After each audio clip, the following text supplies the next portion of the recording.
Bonjour à tous. Alors aujourd'hui, je vous fais une vidéo un petit peu différente. D'habitude, je fais des analyses graphiques sur le CAC 40 et différentes actions. Et là, je vais vous présenter trois opérations que j'ai fait sur mon PEA. J'ai vendu deux actions et j'ai acheté une autre action. Donc dites-moi en commentaire si ça vous intéresse éventuellement que j'explique les raisons pour lesquelles j'achète ou je vends des actions. Parce que les explications peuvent être multiples. Alors, j'ai certaines valeurs que j'investis, sur lesquelles j'investis sur le long terme, mais que je vais parfois alléger, renforcer. Enfin, je vais avoir une gestion active de ces positions de fonds de portefeuille.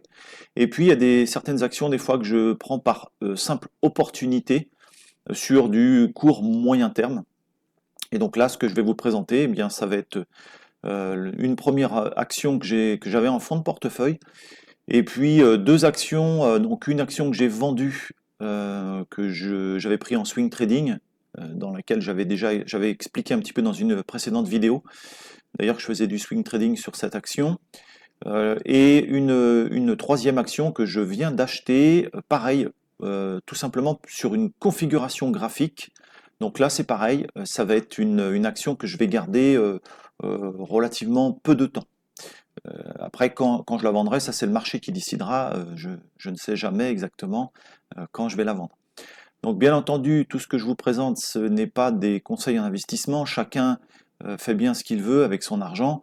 Mais voilà, si je peux éventuellement faire réfléchir certains et puis vous donner des idées, bon, ça peut être intéressant. Avant de commencer, donc là c'est la première action, c'est AXA que je vais vous présenter. Donc j'ai vendu en fait cette valeur-là. Juste une petite parenthèse, le son de mes vidéos est pas toujours de très très bonne qualité et donc j'aimerais acheter un nouveau micro, un micro professionnel.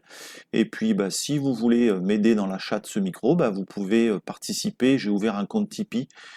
Donc voilà, vous pouvez mettre à partir de 1 euro, ce serait sympa, ça me permettrait de me rendre compte que ce contenu vous convient et que vous me soutenez, ce serait sympa. Voilà, je ferme la parenthèse. Donc sur AXA, donc je vous mettrai à la fin de la vidéo ou à un moment dans la vidéo, je vous mettrai les ordres, hein, pour vous prouver que ce que je vous dis, c'est pas des conneries, c'est pas du fake. Alors, donc sur AXA, si vous suivez mes analyses j'essaie de faire toutes les semaines, je vous avais dit que j'étais un petit peu inquiet dans le sens où j'aime pas trop ce genre de configuration lorsque l'indice, enfin l'indice, lorsque l'action sort comme ça, de manière relativement brutale, parce que là on est sur du mensuel, mais si on regarde sur les unités plus courtes, on voit que on est monté quand même très très très rapidement sur AXA, et en général, ces sorties de canal comme ça, pour moi, c'est un signal d'alerte. Ça ne veut pas dire que je vais vendre, mais je me mets en alerte, et si je vois d'autres indications qui me font penser qu'il faut peut-être vendre, je n'hésite pas à vendre. Donc AXA, j'ai vendu la totalité de ma ligne, une ligne que j'avais déjà depuis un petit moment, donc sur laquelle j'étais en forte plus-value, et je vais vous expliquer pourquoi. Donc la première raison, je viens de vous la donner, c'est cette forme d'excès là. La deuxième raison, c'était que, là ici j'ai un indicateur, mon indicateur qui va me donner le rythme du marché, et que nous étions donc dans une phase haussière de cycle, et donc il faut que sur le court, on retrouve une hausse relativement importante. Et là, lorsqu'on est sorti du canal, on a eu une petite alerte. Je vais descendre sur l'hebdomadaire. On a eu une petite alerte, là je vais zoomer, hop, vous allez voir. Tac. Donc là, on a la sortie du canal, et puis sur mon indicateur, attends, je vais regrossir un peu. Sur mon indicateur, on passait en phase baissière sur cette unité de temps. Et donc j'ai vendu moi l'action, je vais vous montrer sur le jour, sur l'unité temps jour exactement à quel moment. Mais j'ai vendu moi à ce niveau-là à 35,55. Je vais vous montrer mon carnet d'ordre après. Parce que voilà, on sort du canal, on arrive dans des phases baissières de cycle pour moi. Et dernière indication, donc ici, j'ai vendu sur cette bougie. Mon indicateur de cycle sur l'unité de temps jour ne réagit pas. C'est-à-dire que là, ici, pour moi, je m'attendais éventuellement à un retour d'une phase haussière. La phase haussière n'arrive pas. Donc sur cette bougie-là, n'arrive pas. On a eu une baisse relativement violente juste avant. Donc là, en fait, j'hésite pas.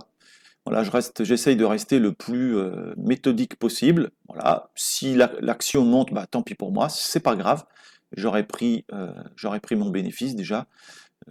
Aucune importance, je peux me tromper, hein. C'est pas un souci. Je reprendrai l'action plus tard. Enfin voilà, on a le temps, hein, faut être patient. Donc là, pour moi, c'est une indication de faiblesse et les probabilités pour moi d'une baisse sont relativement importantes. Quand je dis relativement importantes, elles sont supérieures à 75% pour être précis. Je ne vais pas rentrer dans le détail de pourquoi, mais voilà, les probabilités que ça baisse sont de l'ordre de 75%. Donc là, j'ai vendu sur ce niveau-là, 35,55. Pour l'instant, l'action baisse. Je vais quand même la suivre, AXA, parce que c'est une valeur sur laquelle voilà, je rentrerai tôt ou tard dessus, mais pas pour le moment. Là, on voit qu'on est sur une zone support que j'avais identifiée. Voilà, mais pour l'instant, je n'y touche pas. En général, j'évite de prendre au premier contact. J'attends plutôt des confirmations. Donc voilà pour la première action, AXA vendu à 35,55 ici, sur cette bougie-là, là où j'ai mon curseur. Donc on va passer à la deuxième action que j'ai vendue. C'est Orange. Alors Orange, ça c'est une valeur sur laquelle je fais du swing trading de manière relativement régulière. Pourquoi? Parce que c'est pas une valeur pour moi de long terme, même si elle dégage un bon rendement. Moi, j'ai pas de stratégie de rendement. Pour moi, c'est pas forcément la stratégie la plus judicieuse, même si dans mon portefeuille j'ai quelques actions de rendement, du total par exemple, mais je fonde pas ma stratégie principalement là-dessus. Donc Orange était dans un canal haussier sur du mensuel.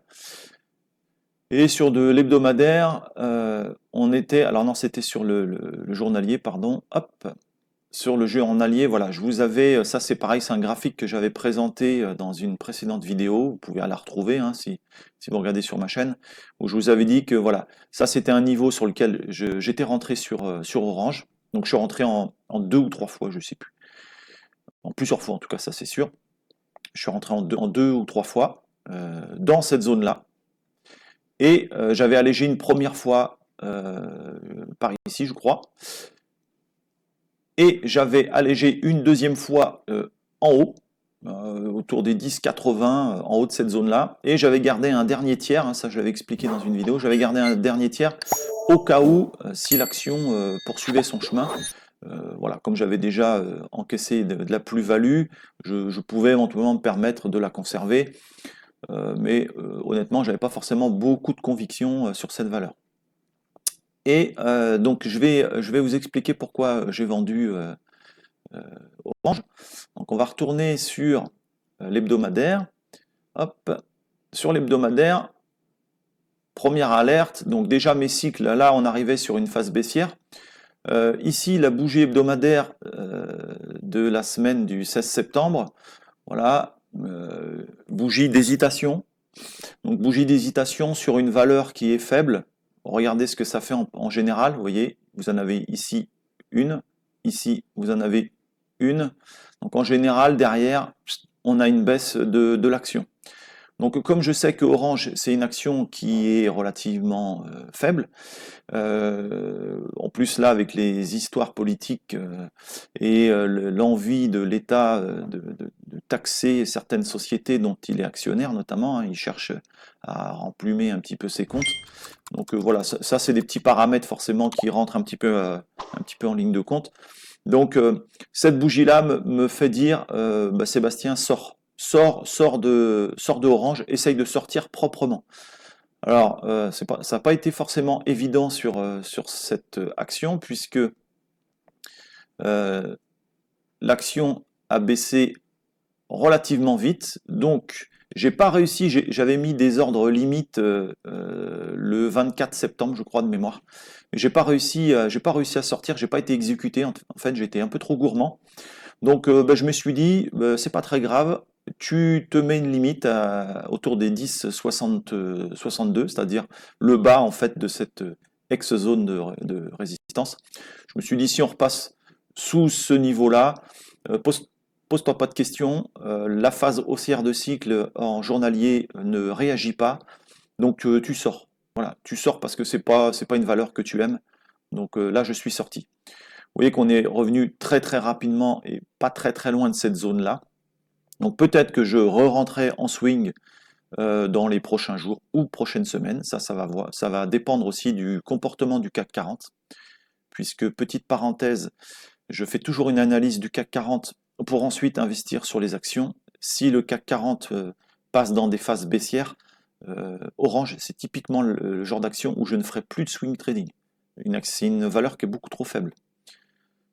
Voilà, donc ça c'était la deuxième action et j'ai acheté une troisième action qui est Median Technologies. Alors Median Technologies, j'avais fait une analyse à la demande d'un abonné, voilà, avec des niveaux qui sont relativement clairs, un niveau de 5,40 qui va être en forte résistance. Là, on est dans une phase baissière de cycle mensuel. Après, bon, c'est pas forcément à prendre au pied de la lettre parce qu'on voit bien que cette valeur-là, on n'a pas assez d'historique et les cycles ne sont pas forcément très propres. Mais si je regarde en hebdo, j'avais une configuration, donc ça c'était une hypothèse que j'avais émis il y a déjà quelques semaines, hein. Vous pouvez chercher aussi la vidéo. Donc l'hypothèse c'est la suivante. Première hypothèse, donc on a ici une résistance à 6,40. On a eu ici donc une divergence haussière qui m'indique qu'on a un support important sur cette unité de temps là.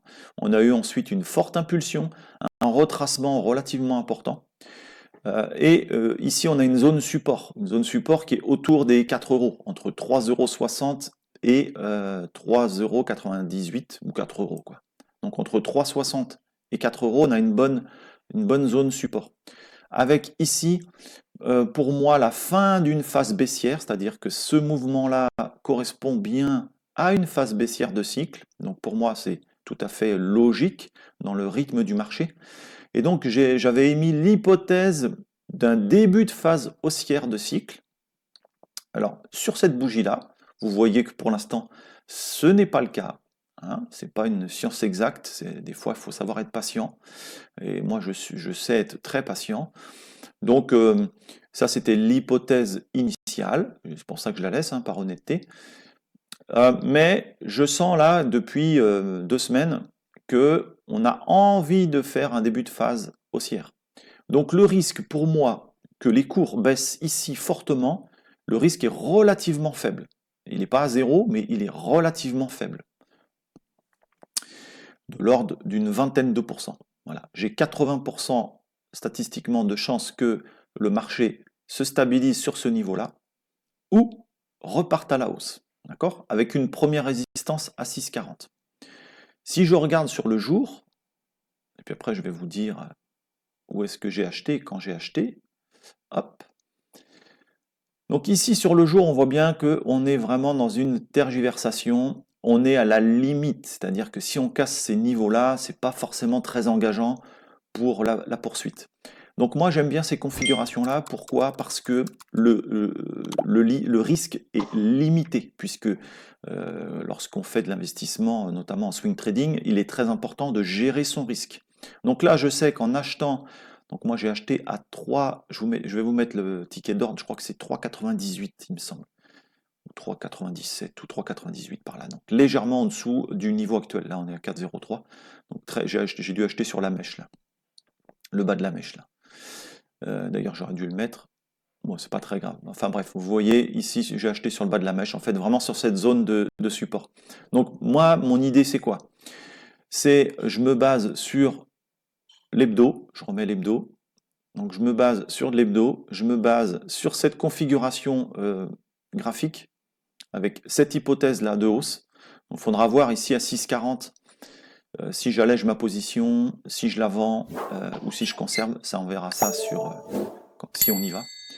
Donc moi l'hypothèse c'est ça, c'est début de phase haussière de cycle, une hausse des cours, tant qu'on est au-dessus de 3,60, je ne suis pas très inquiet. Si on est en dessous de 3,60, eh ben, il est probable que je vende. Voilà, je prends ma perte, c'est pas très grave. J'aurais perdu un peu moins de 10%. Si ça monte, ben, c'est très bien. Donc soit on casse ce niveau de 3,60 et là je sors avec ma perte. Ou deuxième possibilité que je sorte du marché, c'est si ma phase haussière là, donc mon indicateur en rouge, s'il repasse au-dessus de la moyenne mobile qui est en bleu sur l'indicateur, si on repasse au-dessus et que les cours n'ont pas au moins fait une impulsion relativement significative, alors à ce moment-là, il sera probable pour moi de sortir. Voilà. Donc j'ai deux signaux pour sortir. Soit un signal graphique, le prix, ou soit un signal de temps. J'aime bien rappeler que sur un graphique, il y a toujours deux axes. L'axe des ordonnées, c'est le prix, mais il y a aussi l'axe du temps. Et souvent, les gens se fixent uniquement sur le prix, mais le temps aussi peut être important. Il y a des moments où c'est pas forcément opportun d'acheter. Donc voilà ce que je pouvais vous dire sur ces trois valeurs. Donc je répète, vente sous 3,60 ou si on n'a pas de phase haussière de cycle. Et puis premier objectif 6,40. Donc vous voyez, ça fait quand même en pourcentage un pourcentage relativement important par rapport à la perte potentielle. Donc ça c'est pareil, hein. C'est des ratios qu'il faut calculer. Je vous mets la capture d'écran où je vous l'ai déjà mis, je sais pas, on verra quand je vais faire le montage. Je vous laisse avec d'autres vidéos et puis je vous remercie, je vous dis à bientôt. Salut!